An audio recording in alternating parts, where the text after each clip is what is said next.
So hello दोस्तों, welcome to our channel. तो दोस्तों, आज के वीडियो में हम लोग रिएक्ट के यूज स्टेट हुक्स के बारे में सीखेंगे कि क्या होता है रिएक्ट का यूज स्टेट हुक्स, और उसमें हम लोग कितने टाइप के डेटा को हैंडल कर सकते हैं, कितने टाइप के डेटा को, जैसे कि आप लोग समझ लीजिए स्ट्रिंग हो गया, अरे हो गया, ऑब्जेक्ट हो गया, और मल्टीपल टाइप के डेटा टाइप्स को हम लोग हैंडल करते हैं इस यूज स्टेट के हुक्स के। तो चलिए हम लोग विदाउट एनी डिले स्टार्ट करते हैं। उससे पहले अगर आप लोग नए हैं मेरे चैनल पर तो मेरे चैनल को सब्सक्राइब कर दें, मेरे वीडियोज़ को लाइक कर दें और अपने दोस्तों में भी शेयर करें।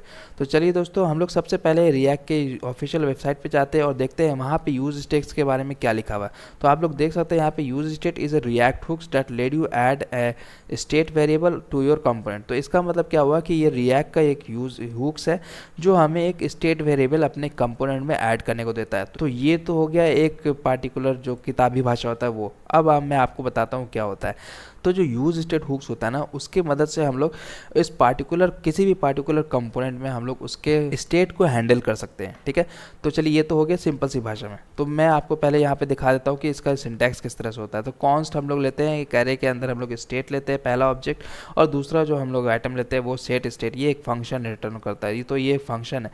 उसके बाद फिर यूज स्टेट के अंदर जो इनिशियल वैल्यू सेट करना होता है वो हम लोग करते हैं। तो चलिए सबसे पहले हम लोग देखते हैं इस बैकएंड में क्या काम होता है। तो हम लोग चलते हैं अपने पेंट में। तो यहाँ पे मैंने आप लोग के लिए एक समझाने के लिए बहुत ईजी वे से ये बना के रखा है कि जब भी हम लोग कॉन्स्ट नेम सेट नेम और is equal to use state में कोई इनिशियल वैल्यू सेट करते हैं, ये हमारा हो गया इनिशियल वैल्यू। ठीक है, तो वो उस टाइम क्या होता है कि यूज स्टेट हुक्स जो रिएक्ट के लाइब्रेरी में हमारा जो फंक्शन इनबिल्ट फंक्शन बना हुआ है, तो वो क्या होता है कि ये फंक्शन कॉल होता है यूज स्टेट, और उसके अंदर हम लोग एक कंस्ट्रक्टर बना रखते हैं। तो अगर आप लोग यूज स्टेट के डॉक्यूमेंट में जाके पढ़िएगा तो आप लोग को ये सब पता चलेगा कि वो कंस्ट्रक्टर में दिस डॉट नेम, तो जो भी हम लोग फर्स्ट आर्गूमेंट में यहाँ पे नेम देते हैं तो वो नेम क्या करता है, वो की जो है वो यहाँ पे उस नाम का एक वेरिएबल बना देता है जिसका कंस्ट्रक्टर में सेट कर देता है दिस डॉट नेम। और जो इनिशियल वैल्यू हम लोग सेट करते हैं यूज स्टेट में, जो इनिशियल वैल्यू हम लोग यहाँ पे एज एन आर्गूमेंट पास करते हैं, तो क्या करता है कि ये this dot name is equal to Rahul set कर देता है। तो जो इनिशियल वैल्यू हम लोग सेट करेंगे तो क्या करेगा, ये कंस्ट्रक्टर में जाके उसका वैल्यू सेट कर देगा। अब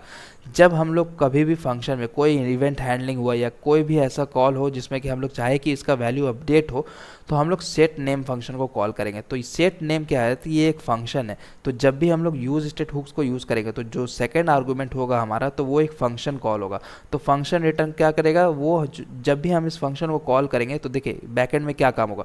तो जैसे ही सेट नेम फंक्शन कॉल होगा तो जो हम लोग उस सेट नेम में हम लोग जो आर्गूमेंट पास करेंगे, तो जैसे कि मैं आपको दिखाऊं, तो जब भी हम लोग सेट नेम इस तरह से कॉल करेंगे तो सेट नेम में हम लोग यहाँ पे सेट नेम में हम लोग यहाँ पे जब भी कोई वैल्यू आर्गूमेंट में पास करेंगे, जैसे कि यहाँ पे दानिश में मैं पास करूँ DANISH, तो ये क्या करेगा कि ये जो हमारा जो हो गया आर्गूमेंट पास करेगा सेट नेम फंक्शन में, तो ये हमारा दानिश जाएगा नेम की जगह पे और ये फंक्शन कॉल होगा, और दिस डॉट नेम में हमारा ये वाला नेम सेट कर देगा। तो जो अब हम लोग नेम दे रहे हैं तो वो अब हमारा दानिश हो गया। तो अब हमारा जो दिस डॉट नेम का जो वैल्यू होगा वो हमारा राहुल ना होकर के अब दानिश हो जाएगा। ठीक है, तो ये इस तरह से अपडेट करता है हमारा बैकएंड में। तो अगर और आपको डिटेल में जाना है तो चलिए हम लोग कोड में प्रैक्टिस करके देखते हैं।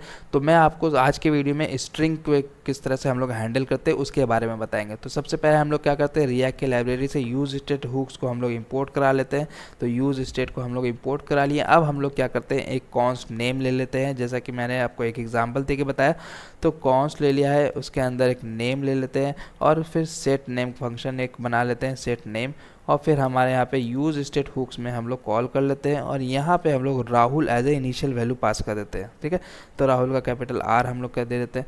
अब यहाँ पे इनिशियल वैल्यू हम लोगों ने सेट कर दिया। तो बैकएंड में सारा काम हुआ होगा कि जैसे ही हम लोगों ने इनिशियल वैल्यू सेट किया तो अब जो दिस डॉट नेम में राहुल हमारा सेट हो गया होगा। ठीक है, अब क्या मैंने एक सिंपल सा UI बना के रखा है जिसमें कि यहाँ पे मैं राहुल, अभी स्टैटिक लेआउट है हमारा, तो ये हमारा राहुल जो है हम लोग स्टैटिक दिखा रहे हैं अभी, और यहाँ पे एक डिव है जिसमें कि ऑन क्लिक करने पे हमारा handle on click function call हो और चेंज नेम हम लोग वहाँ पे दिखा रहे हैं। तो जैसे मैं आपको अपना UI दिखा दूँ तो हमारा नॉर्मल सा UI है सिंपल सा, जिसमें कि राहुल यहाँ पे नेम है, और अगर मैं इस बटन पे क्लिक करूँ तो मैं चाहूँगा कि यहाँ से नेम चेंज हो जाए, इसका वैल्यू जो है वो चेंज हो जाए। तो हम लोग यहाँ पे चलते हैं और ये फंक्शन कॉल करेंगे। तो जैसे ही हम चाहते हैं कि यहाँ पे जो अब हम लोग चाहते हैं कि जो नेम है स्टैटिक ना होकर के हमारा डायनेमिक जो वेरिएबल हम लोग सेट कर रहे हैं नेम, तो नेम हम लोग का जो रिटर्न करेगा वो दिस डॉट नेम का वैल्यू रिटर्न करेगा। तो अब हम अभी हमारा फिलहाल राहुल है, name is equal to Rahul है, ठीक है। अब मैं क्या कर रहा हूँ कि यहाँ इवेंट हैंडलिंग फंक्शन कॉल कर रहा हूँ ऑन क्लिक, और हैंडल ऑन क्लिक फंक्शन को कॉल कर रहा हूँ। तो जैसे ही मैं इस डिव पे क्लिक करूँगा तो ये handle on click function call होगा, और इसके अंदर मैं आकर के क्या करूँगा कि सेट नेम जो फंक्शन है हमारा, उसके अंदर हम लोग एक आर्गूमेंट पास कर देंगे जिसमें कि हम लोग उसका अपडेटेड वैल्यू पास करना चाहते हैं। तो अपडेटेड वैल्यू में मैं यहाँ पे दानिश पास करता हूँ, ठीक है। तो दानिश पास करने के बाद अब हम लोग सेव करते हैं। तो जैसे ही हम लोग सेट नेम फंक्शन कॉल किए तो ये क्या हुआ कि सेट नेम फंक्शन यहाँ कॉल हुआ इसके रिएक्ट के यूज स्टेट हुक्स के फंक्शन में, और यहाँ पे नेम में हमारा दानिश गया, और दानिश और दिस डॉट नेम जो हमारा कंस्ट्रक्टर है वो हमारा दानिश सेव हो गया, ठीक है। तो इस तरह से दोस्तों बैकएंड में हमारा काम हुआ होगा ये। और फिर अब अगर हम लोग आपको दिखाए तो मैं इस फाइल को सेव करता हूँ, और अगर चलूँ अपने यूआई पे तो आप लोग देख सकते हैं चेंज नेम है। मैं अगर क्लिक करूँ 1 2 3 तो देखिए यहाँ पे दानिश सेट हो गया। तो इस तरह से दोस्तों हम लोग स्ट्रिंग का वैल्यू चेंज करते हैं। तो इस तरह से दोस्तों हम लोग स्ट्रिंग का वैल्यू हैंडल करते हैं। तो अगले आने वाले वीडियोस में हम लोग सीखेंगे कि किस तरह से एरे, ऑब्जेक्ट और मल्टीपल डेटा टाइप्स हम लोग किस तरह से हैंडल करते हैं रिएक्ट के यूज स्टेट हुक्स का यूज़ करके। तो चलिए दोस्तों मिलते हैं अपने अगले वीडियो में, तब तक के लिए अपना ख्याल रखें। Tata bye bye, good night. और अगर आप लोग को कोई भी डाउट हो तो आप लोग मेरा व्हाट्सएप ग्रुप ज्वाइन करिए, मैंने लिंक पेस्ट कर रखा है अपने डिस्क्रिप्शन में, तो वहाँ पर आप लोग ज्वाइन करके अपने क्वेरी पूछ सकते हैं। Thank you, bye bye.